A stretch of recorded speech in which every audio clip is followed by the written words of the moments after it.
Assalamualaikum warahmatullahi wabarakatuh.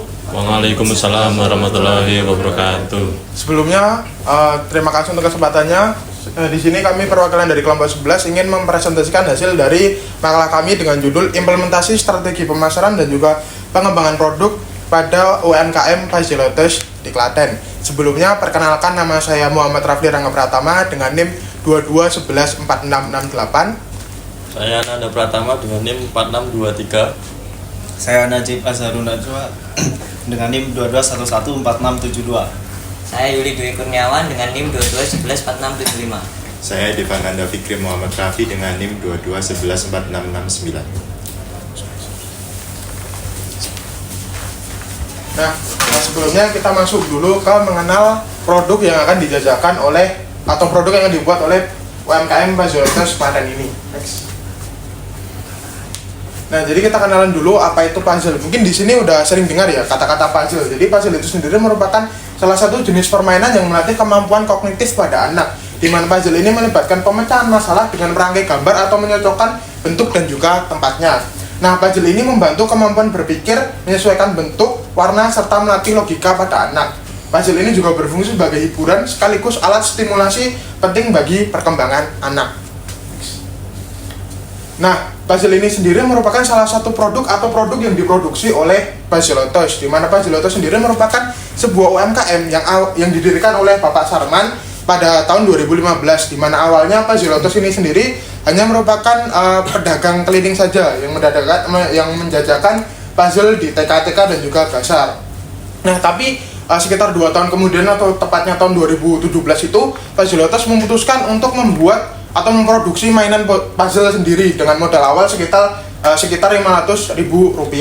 Nah, saat itu kapasitas produksinya itu hanya mencapai 100 lembar atau 100 piece puzzle saja untuk tiap bulannya. Tapi saat ini karena sudah memiliki 6 orang karyawan, Fazilotos ini sudah mampu memproduksi rata-rata 500 hingga 1000 piece puzzle untuk setiap bulannya. Nah, untuk produk dari Fazilotos sendiri itu ada 2 ya. Ini yang pertama adalah puzzle bertemakan karakter fiksi, kemudian ada puzzle edukasi. Karakter fiksi ini sendiri ini untuk mainan bertemakan kartun-kartun seperti itu. Nah, kalau untuk yang puzzle edukasi itu berarti puzzle seperti menyusun urutan angka dari 1 sampai 20, menyusun urutan huruf abjad, alfabetik atau huruf Arab hijaiyah seperti itu. Nah, di awalnya itu Fazilotos hanya memproduksi satu jenis saja, yakni di karakter ini. Tapi ketika semakin banyak permintaan dari guru-guru TK untuk menyediakan puzzle berbentuk berupa edukasi gitu, mereka berinovasi dengan menghadirkan puzzle-puzzle dengan tema edukasi seperti menyusun angka, kemudian menyusun huruf abjad dan juga huruf hijaiyah. Kemudian adalah harga dari mainan puzzle yang diproduksi oleh Fazilotos akan dijelaskan oleh teman saya Nanda Pratama. Oke, untuk harga puzzle Fazilotos, yaitu Fazilotos menetapkan harga produk pada berkisar belasan ribu rupiah hingga sekitar 20.000 rupiah per unit. Puzzle yang mereka pasarkan harga ini sangat sesuai dengan strategi pemasaran mereka. Kemudian selanjutnya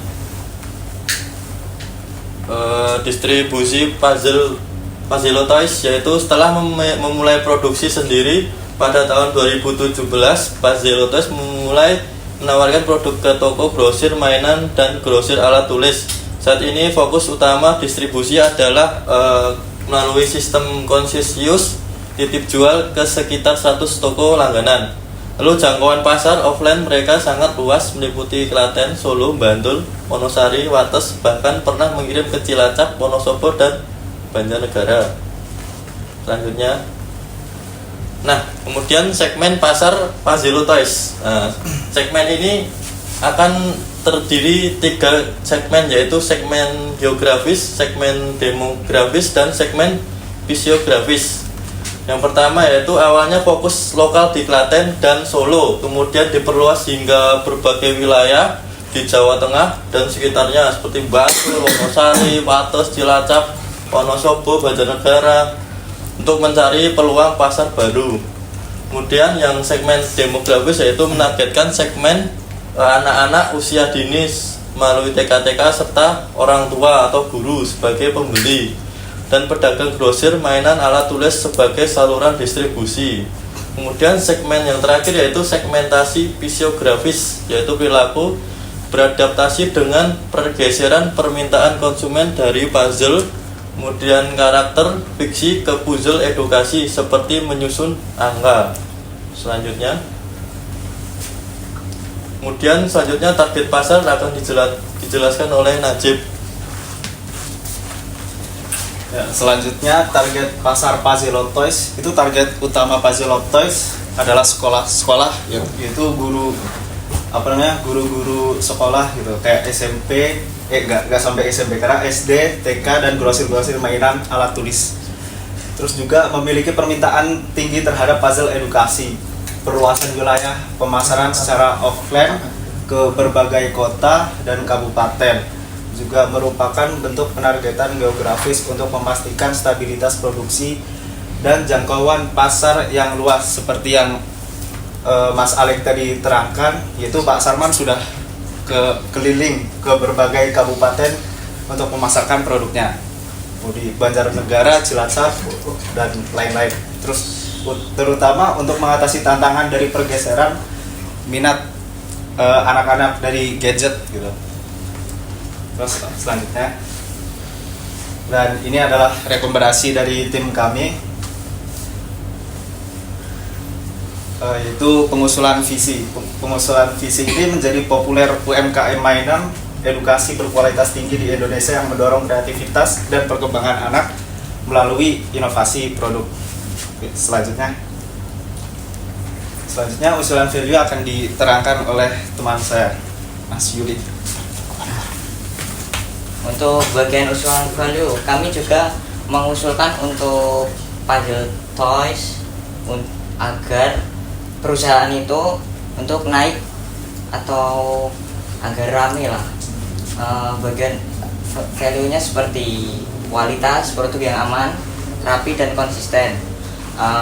Terus kedua, inovasi, adaptasi desain dan produk yang responsif terhadap tren pasar. Ketiga, kepercayaan, membangun brand image yang positif melalui konsistensi produk dan layanan. Untuk yang keempat, yaitu kesejahteraan karyawan untuk mendukung produktif dan loyalitas tim. Terus yang kelima, yaitu kemitraan, membangun hubungan baik dengan toko serta grosir.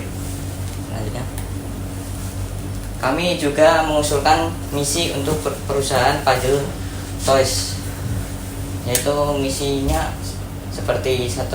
Memproduksi puzzle edukasi inovatif dan berkualitas tinggi. Kedua, memenuhi kebutuhan pasar yang terus berkembang. Ketiga, membangun kemitraan yang kuat dengan seluruh distribusi untuk menjangkau saluran lapisan masyarakat.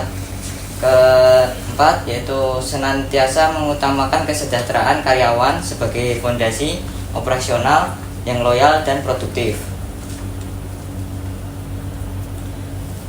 Selanjutnya yaitu usulan optimalisasi logo. Kami juga mengusulkan optimalisasi logo untuk perusahaan Puzzle Toys agar memaksimalkan logo yang dimiliki dengan menampilkan logo pada setiap produk yang ada agar pembeli lebih aware dan terikat dengan Puzzle Toys.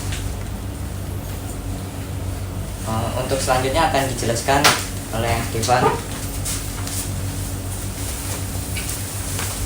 Nah, dan di sini saya akan melanjutkan tentang usulan percepatan pengurusan SNI. Nah, di sini Puzzle Toys ini belum memiliki sertifikasi SNI, maka kami merekomendasikan agar Puzzle Toys memprioritaskan dan mempercepat proses pengurusan sertifikasi SNI ini, dikarenakan legalitas ini akan meningkatkan kepercayaan konsumen dan daya saing di pasar yang lebih besar.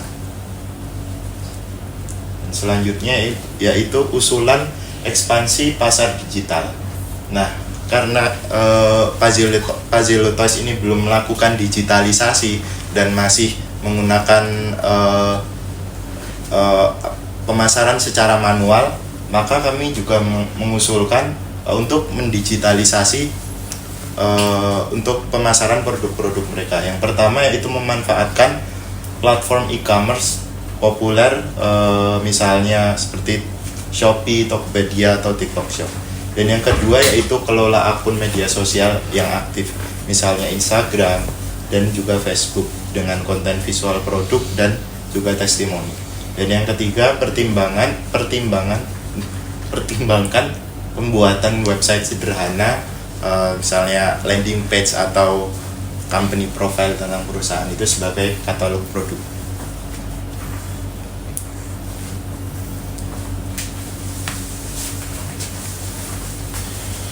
Oke, mungkin cukup sekian presentasi dari kami. Apakah ada yang ingin ditanyakan? Ya, silakan. Oke, tadi udah banyak usulan ya yang masuk buat dari Pak Suloto. Pajilotos. Nah, mungkin teman-teman ada satu usulan lagi yang belum ditulis di situ terkait bagaimana biar perusahaan ini makin berkembang gitu. Itu aja. Mungkin untuk usulan lain yang tadi kan tadi kan dibilang untuk websitenya itu sebenarnya lebih sederhana ya kan, hanya untuk ekspansi ke digital itu kan hanya dijadikan satu. Nah sebenarnya kalau ingin lebih detail itu di bagian itu kami inginnya agar akun sosial medianya itu benar-benar diaktifkan dulu gitu. Jadi kalau memang belum bisa ekspansi ke e-commerce misalkan, minimal di Instagram atau di Facebook itu bisa dibuatkan dulu mungkin seperti profil perusahaannya seperti itu, mungkin untuk akun perusahaannya, jadi promosinya bisa dari situ. Dan ada satu lagi yang juga kami usulkan itu agar tetap kalau sudah ekspansi ke arah online, distribusi yang secara offline ini jangan ditinggalkan. Jadi kalau bisa berjalannya itu bersamaan, online tetap jalan, offline-nya juga diperluas, karena hubungan yang sudah dijalin dengan mitra-mitra distributor ini kan tentunya tidak bisa ditinggalkan begitu saja. Mungkin seperti itu. Apakah sudah menjawab? Jawab banget. Oke, ada yang lain? Ya, silakan. Tadi kan itu udah mulai didistribusikan atau diperjualbelikan ke luar daerah ya. Ya. Nah, apakah sudah mulai terpikirkan untuk melakukan ekspor sampai ke luar negeri? Oke, udah. Nah, itu kemarin kami berbincang dengan Bapak Sarman gitu. Jadi beliau tuh juga sudah punya gambaran ke depannya itu seperti apa. Jadi step awalnya memang beliau ingin untuk sertifikasi SNI terlebih dahulu. Nah setelah SNI itu bisa, beliau juga punya angan-angan untuk coba dulu ekspansi online, jadi bisa ke seluruh Indonesia.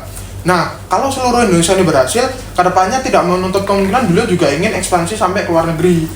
Nah tapi tantangannya di situ ada, beliau menyebutkan bahwa produk-produk dari luar itu kan juga masuk ke sini. Jadi beliau juga ingin terus belajar dan juga berinovasi agar produk-produk lokal ini, produk UMKM ini tidak kalah dengan produk dari luar seperti dari Tiongkok seperti itu. Apakah sudah menjawab? Oke, sudah. Ada yang bertanya lagi? Oke, mungkin cukup sekian presentasi dari kami. Terima kasih sebelumnya. Wassalamualaikum warahmatullahi wabarakatuh. Waalaikumsalam warahmatullahi wabarakatuh.